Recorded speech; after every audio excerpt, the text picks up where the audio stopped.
great privilege and distinct honor to introduce the 44th President of the United States of America, Barack H. Obama.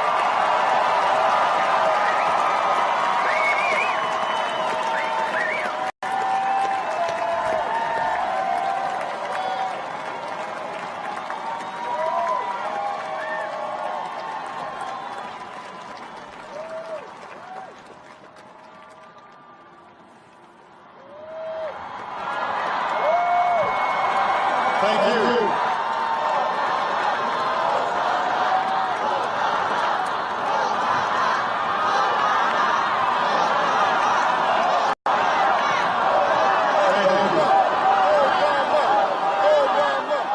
Thank you so much.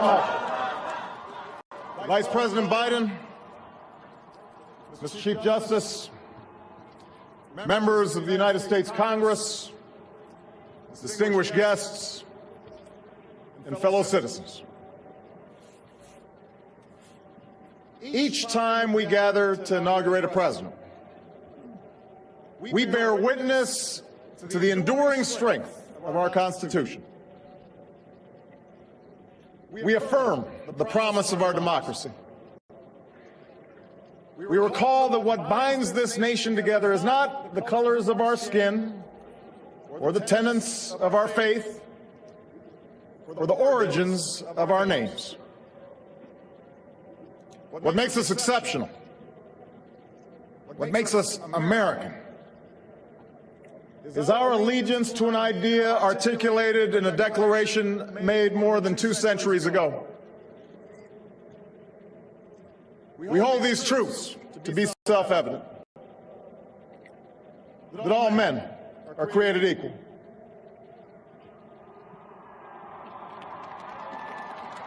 that they are endowed by their Creator with certain unalienable rights, that among these are life, liberty, and the pursuit of happiness. Today, we continue a never-ending journey to bridge the meaning of those words with the realities of our time.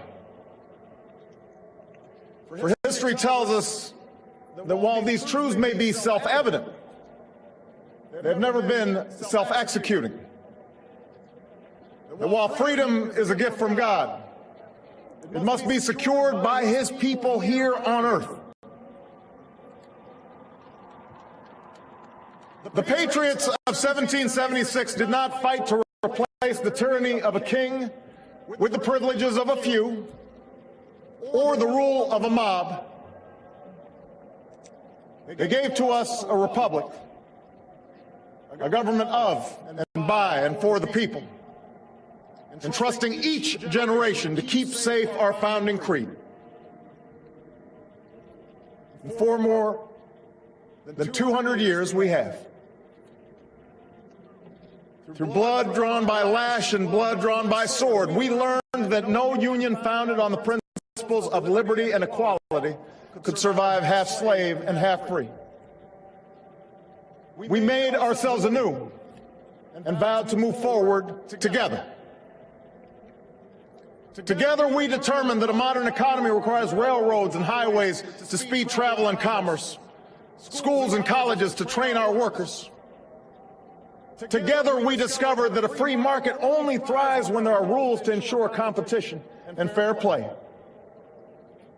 Together we resolved that a great nation must care for the vulnerable and protect its people from life's worst hazards and misfortune. Through it all, we have never relinquished our skepticism of central authority, nor have we succumbed to the fiction that all society's ills can be cured through government alone. Our celebration of initiative and enterprise, our insistence on hard work and personal responsibility, these are constants in our character. We have always understood that when times change, so must we. That fidelity to our founding principles requires new responses to new challenges. that preserving our individual freedoms ultimately requires collective action. For the American people can no more meet the demands of today's world by acting alone than American soldiers could have met the forces of fascism or communism with muskets and militias. No single person can train all the math and science teachers we'll need to equip our children for the future, or build the roads and networks and research labs that will bring new jobs and businesses to our shores. Now, more than ever, we must do these things together, as one nation and one people.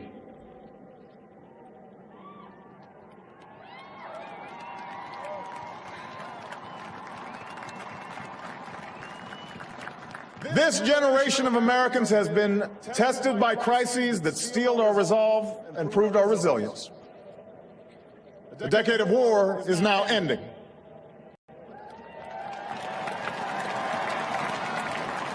An economic recovery has begun. America's possibilities are limitless, for we possess all the qualities that this world without boundaries demands. Youth and drive, diversity and openness, an endless capacity for risk, and a gift for reinvention. My fellow Americans, we are made for this moment, and we will seize it so long as we seize it together.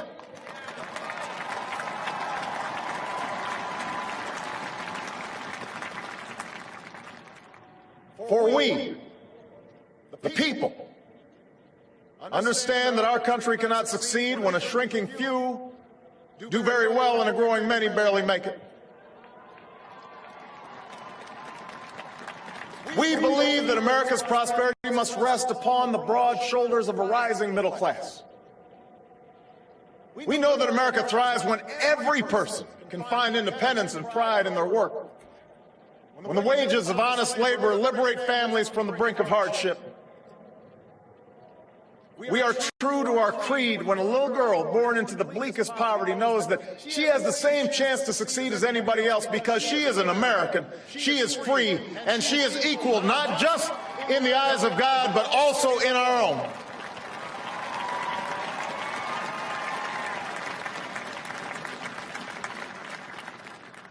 We understand that outworn programs are inadequate to the needs of our time.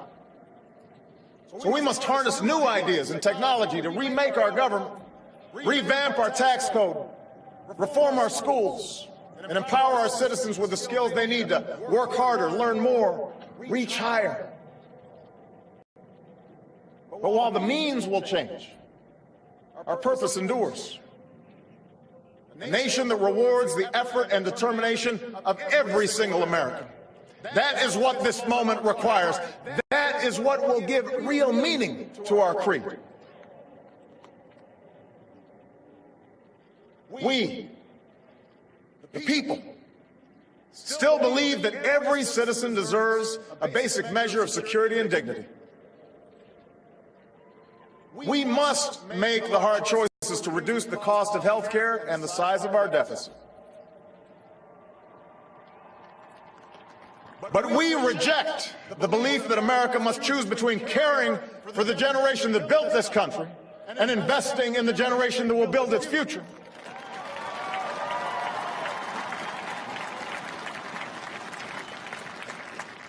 For we remember the lessons of our past, when twilight years were spent in poverty and parents of a child with a disability had nowhere to turn. We do not believe that in this country freedom is reserved for the lucky or happiness for the few.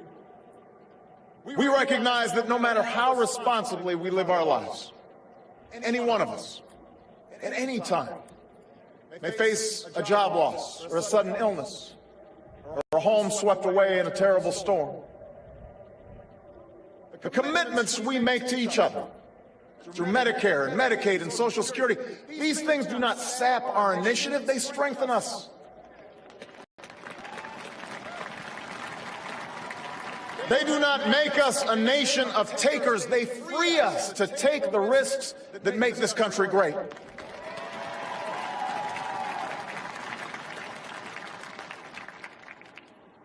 We, the people, still believe that our obligations as Americans are not just to ourselves, but to all posterity. We will respond to the threat of climate change, knowing that the failure to do so would betray our children and future generations.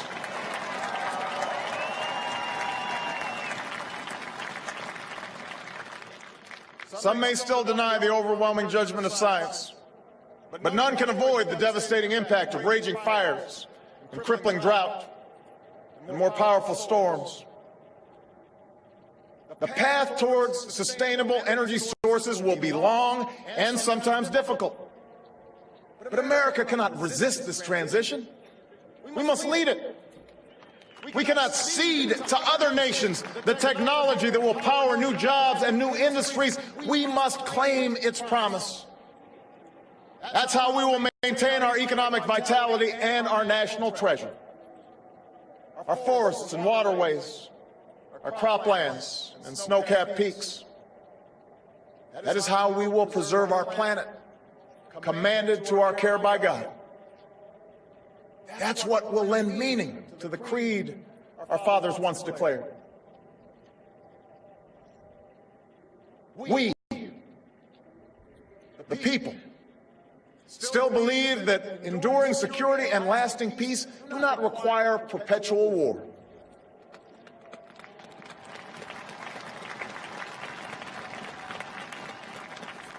Our brave men and women in uniform, tempered by the flames of battle, are unmatched in skill and courage. Our citizens, seared by the memory of those we have lost, know too well the price that is paid for liberty.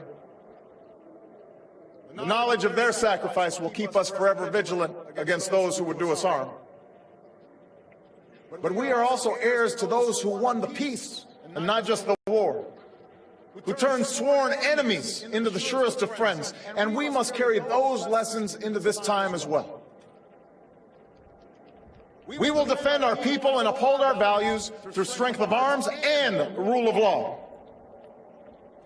We will show the courage to try and resolve our differences with other nations peacefully, not because we are naive about the dangers we face, but because engagement can more durably lift suspicion and fear. America will remain the anchor of strong alliances in every corner of the globe. We will renew those institutions that extend our capacity to manage crisis abroad. For no one has a greater stake in a peaceful world than its most powerful nation.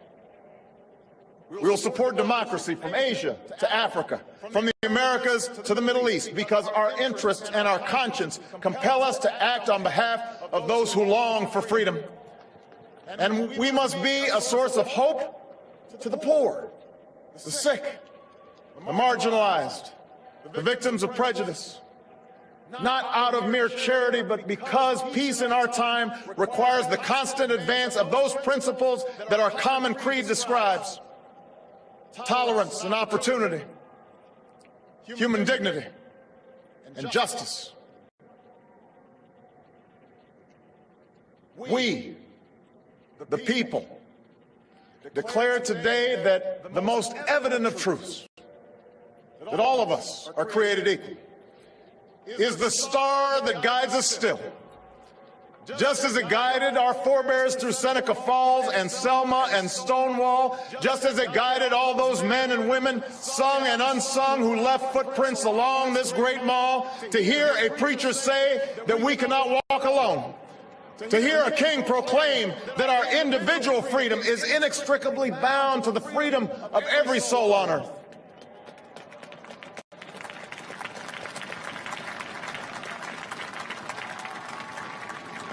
It is now our generation's task to carry on what those pioneers began.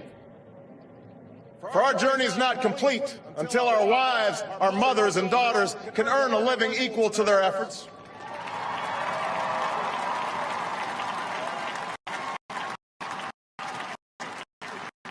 Our journey is not complete until our gay brothers and sisters are treated like anyone else under the law. For if we are truly created equal, then surely the love we commit to one another must be equal as well. Our journey is not complete until no citizen is forced to wait for hours to exercise the right to vote. Our journey is not complete until we find a better way to welcome the striving, hopeful immigrants who still see America as a land of opportunity. Until bright young students and engineers are enlisted in our workforce rather than expelled from our country.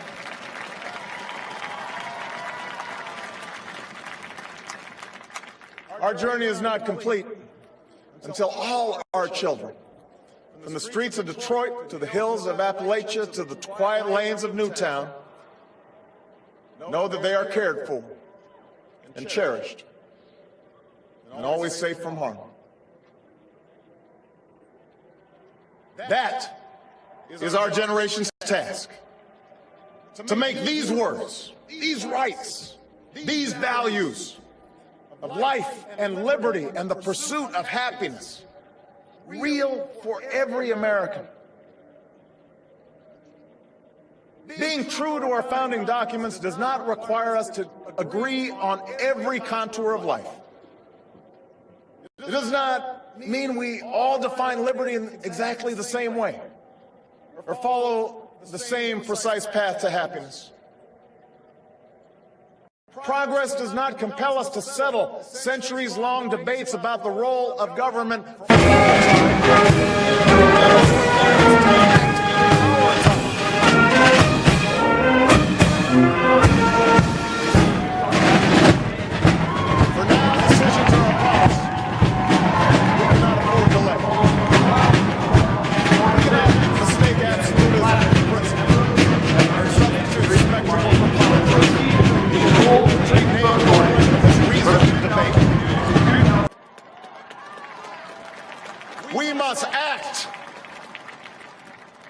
We must act knowing that our work will be imperfect.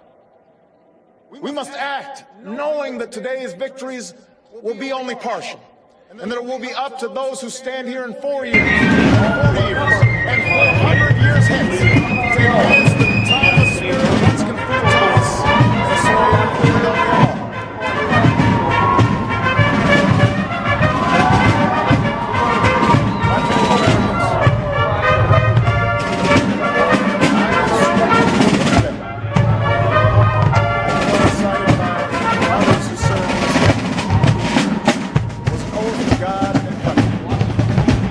Not party or faction.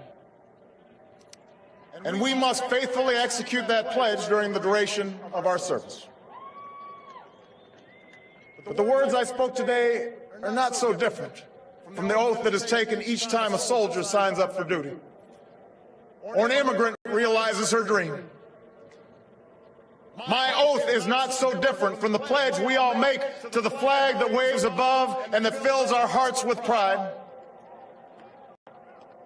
They are the words of citizens, and they represent our greatest hope. You and I, as citizens, have the power to set this country's course. You and I, as citizens, have the obligation to shape the debates of our time, not only with the votes we cast, but with the voices we lift in defense of our most ancient values and enduring ideals.